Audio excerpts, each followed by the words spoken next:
Good morning, students. Welcome back to the online classes of KVD Academy. Myself Krishna sir as your social science teachers. Today I am going to teach you history of class 8, lesson 3, the peasants and the Raj. You know, peasants means farmer and the Raj means how the people, how the Britisher imposed tax them, collected land revenue system, and they submerged fully and subjugated over the peasants. This is known as Raj system. And during the British rule, ruling the countrysides, you know, before coming the British rule in India, the Indian villages were self-sufficient self-sufficient rulers.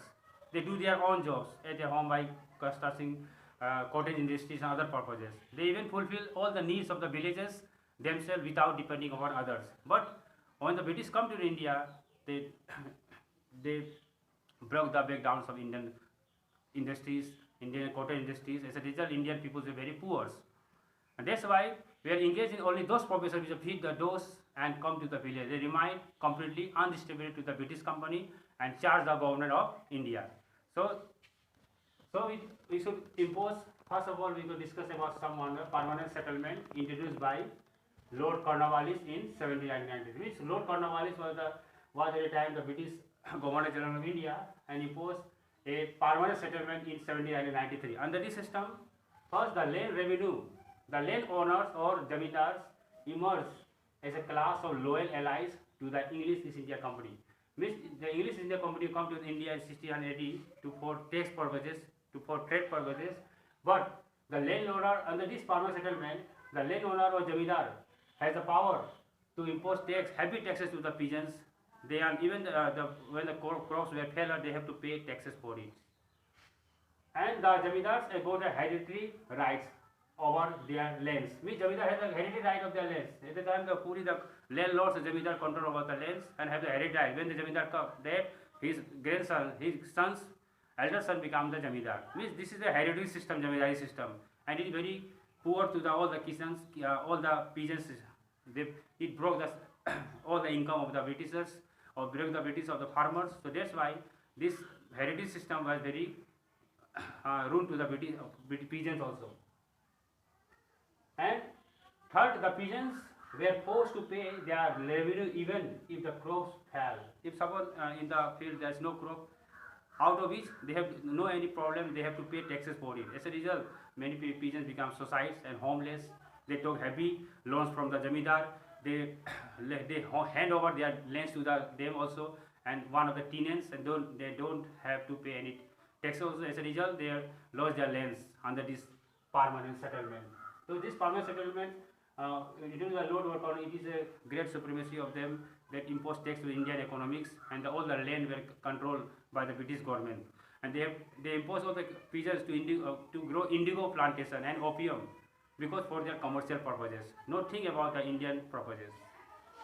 Second, Mahalwari settlement introduced by Hall Mackenzie in 1882. This is one of the tax system also. This is a Mahalwari settlement introduced by Hall Mackenzie in 1882. This system also very harmful, very disadvantage to the peasants also. First, the revenues demand was made collectively on the village. Means the village had to pay the land revenue system.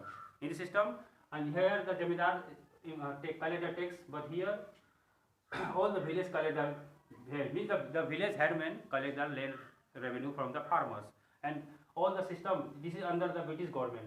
They have to pay taxes also, and all the lands collected by village headmen were responsible for the collecting the revenue.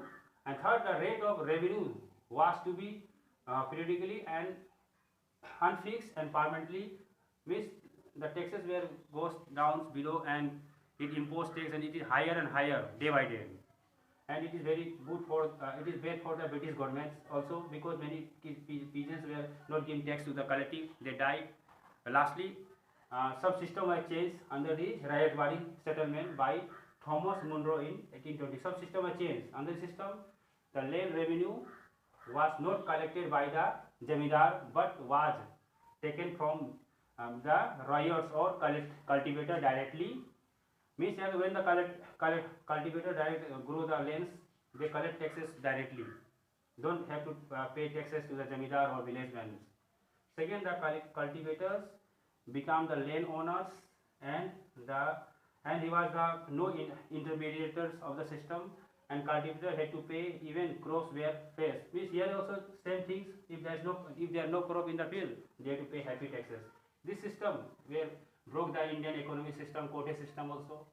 So India became a very poor at the time under this system, because all these permanent settlements, Maharaj settlements and railway settlements only main motive to acquire Indian lands under their kingdom, and they have to only have to right to cultivate indigo or opium for the commercial purpose, not for the Indian villagers people. Thank you. Have a nice day.